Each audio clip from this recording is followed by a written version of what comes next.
Hello दोस्तों, स्वागत है आप सभी का मेरे यूट्यूब चैनल लक्ष्य बोध के गुरुजी पर।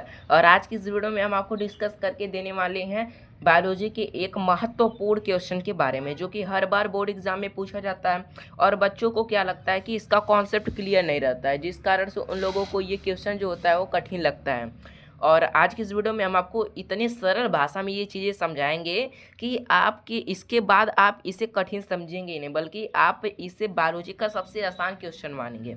तो बने रहिएगा हमारे साथ वीडियो के अंत तक। लेकिन उससे पहले अगर आप हमारे इस चैनल पर नए हैं तो वीडियो को लाइक कर दीजिएगा और चैनल को सब्सक्राइब करना मत भूलिएगा। मैं कितनी सारी वीडियोज़ को बना डाला हूँ, एक भी जैसे कि ज़्यादा व्यू मुझे नहीं मिल रहा है। कृपया इस वीडियो को देखिएगा और सपोर्ट करिएगा ताकि मैं भी पढ़ाने लायक रहूँ।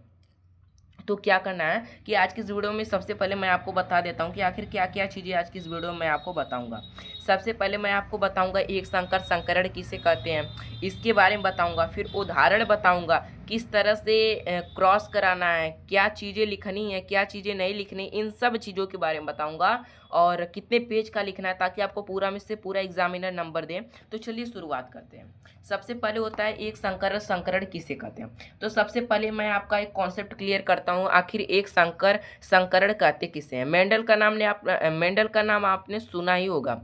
मेंडल ने क्या किया कि दो पौधे लिए, मान लीजिए कि एक लंबा पौधा लिया और एक बौना पौधा लिया।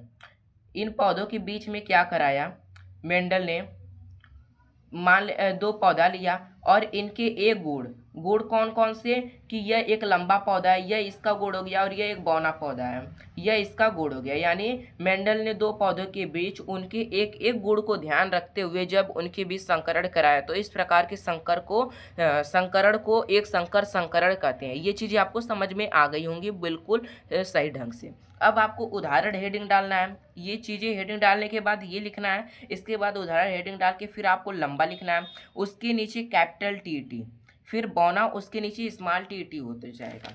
फिर आपको क्रॉस कराना है। क्रॉस में क्या कराना है, क्रॉस करके मैं आपको एक बार फिर से बताऊंगा अपनी भाषा में। पहले आपको P1 पीढ़ी लिख लेनी है, P1 पीढ़ी। फिर आपको क्या करना है कि यहाँ पर एक लंबा पौधा लेना है, एक बौना पौधा लेना है। जोड़े में लेंगे, सिंगल कभी नहीं लेंगे। फिर आप इसका एक बार इससे क्रॉस कराएंगे तो क्या, एक बार टी और एक बार टी, यानी टी हो गया। अब इसका एक बार क्रॉस इस टी से कराएंगे तो फिर क्या निकलेगा, एक ऐसे टी निकलेगा। फिर अब इसका कराएंगे इन दोनों टी से, स्मॉल टी से, तो फिर वही चीज़ें निकलेंगी। फिर एक बार इसका कराएंगे, फिर एक बार इसका, यानी आपको चीज़ें दिख रही होंगी कि सभी में स्मॉल टी और कैपिटल टी सभी में दिख रहे हैं।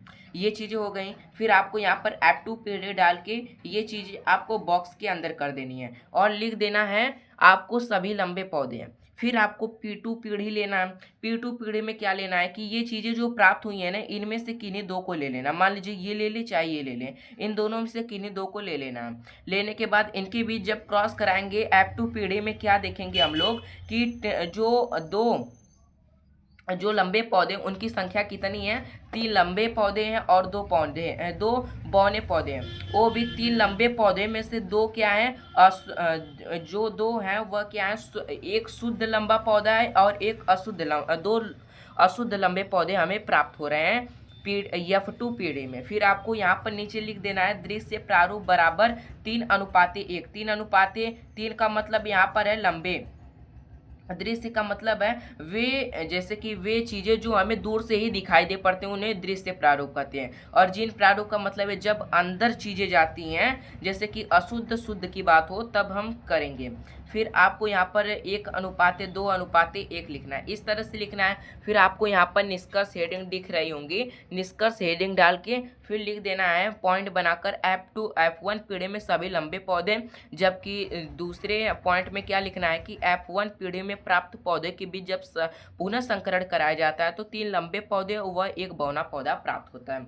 ये चीज़ें आपको लिखनी है, जितनी मैंने क्रॉस चीज़ें बताई हैं इन सब चीज़ों को आपको लिखना है, तभी जाके आपको बोर्ड एग्जाम में नंबर मिलेंगे। ये चीज़ें आपको नहीं लिखनी है, ये लिखना है, ये लिखना है, ये लिखना है, ये लिखना है, ये लिखना है और एक संकर संकरण के बारे में लिखना है। अगर आप इन चीज़ों को लिखते हैं तो आपको एक भी नंबर नहीं कटेगा। बिल्कुल आसान भाषा से आपको समझ में आ गया होगा, मेरी उम्मीद है। मिलते हैं किसी अगली वीडियो में नए टॉपिक के साथ, तब तक के लिए जय हिंद जय भारत।